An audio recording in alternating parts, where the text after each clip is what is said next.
मांडलेल्या त्या मागण्या शासन स्तरावरती घेऊन जाण्याचा प्रयत्न आमदार म्हणून मी करेन आणि काही प्रश्न असे आहेत ज्याचा निर्णय परिषदेनं संघानं घ्यायचा आहे आणि परिषदेचे काही प्रतिनिधी आले होते, संघाचे काही प्रतिनिधी आले होते, त्यांनी त्यांना आश्वासन दिलेलं आहे आणि त्याच्या पुढे जाऊन जे प्रश्न शासनापर्यंत नेण्याची आवश्यकता आहे ते प्रश्न सोडवण्याचा प्रयत्न आम्ही सगळे करू आणि आम्ही सगळ्यांनी त्यांना आश्वासित केलेलं आहे की जे प्रश्न शासन स्तरावरती मांडायचे ते मी मांडेन। त्यामुळे लवकरात लवकर त्यांनी उपोषण सोडावं ही मागणी मी केली होती।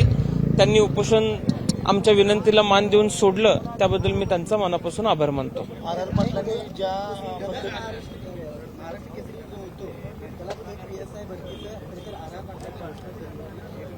स्वर्गीय आबांनी तशी घोषणा केली होती की महाराष्ट्र केसरी झालेल्या पैलवानाला PSI एकदा झालेल्या महाराष्ट्र केसरीला, पण आबा गेल्यानंतर ती मागणी प्रलंबित राहिली। मी लवकरच या राज्याच्या मुख्यमंत्री व गृहमंत्र्यांना भेटून या मागणी संदर्भामध्ये कुठेतरी मान्य केली जावी अशी मागणी मी निश्चितपणाने करेन। आबा असताना लेडीज बारला परवानगी दिली नव्हती, पण आताचं सरकार पुन्हा एकदा लेडीज बार चालू करण्याचं गाठ घालत नाही। मी आज सकाळपासून खरं तर वारणाली कार्यालयामध्ये जलसंपदा विभागाच्या बैठकांमध्ये होतो, त्या संदर्भाची कुठली बातमी माझ्या कानावरती नाही, पण मी तसा जर काही घाट असेल आणि महाराष्ट्राच्या संस्कृतीला जर कुठे डाग लागणार असेल तर महाराष्ट्राची संस्कृती वाचवण्यासाठी आम्ही सगळेजण मैदानात उतरू। पैलवानांना स्वतःच्या मागण्यांसाठी रस्त्यावर उतरावं लागते, आंदोलन करण्याची वेळ येते, राज्य सरकार कुठेतरी कमी पडतंय।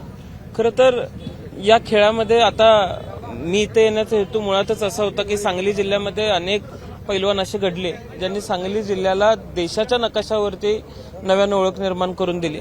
त्यामुळे आज एवढी चांगली परंपरा असताना आपल्या जिल्ह्यातला एक नामांकित पैलवान आज पैलवानांच्या मागणीसाठी उपोषणाला बसतोय, तर त्यांना कुठेतरी आपण पाठिंबा दिला पाहिजे असं आम्हाला सर्वांना वाटलं। आम्ही सगळेजण आलो, त्यांना उपोषण सोडण्याची विनंती केली आणि त्यांनी ते आज उपोषण सोडलेलं आहे। या दोन कुस्ती संघटना ज्यामध्ये आहे राजकारण होत आहे का याच्यामुळे? कारण एक कुस्तीगीर संघटना आहे आणि दुसऱ्या कुस्तीगीर परिषद आहे, त्याचे पुरावा अध्यक्ष शरद पवार आहे। आता खरं तर परिषद असेल किंवा संघ असेल या संदर्भामध्ये मी खोलवर कधी जाऊन माहिती घेतलेली नाहीये किंवा त्या दोन्ही संघटनांची भूमिका सुद्धा काय आहे या बाबतीत सुद्धा कधी खोलवर भूमिका मी जाणून घेतली नाहीये, त्यामुळे यावर भाष्य करणे योग्य राहणार। कानावर या गोष्टी घालणार का? मी निश्चितपणाने पैलवानांची मागणी जी माझ्याकडे आलेली आहे ती पवार साहेबांच्या कानावरती घालणार आहे। ABP माझा, उघडा डोळे बघा नीट।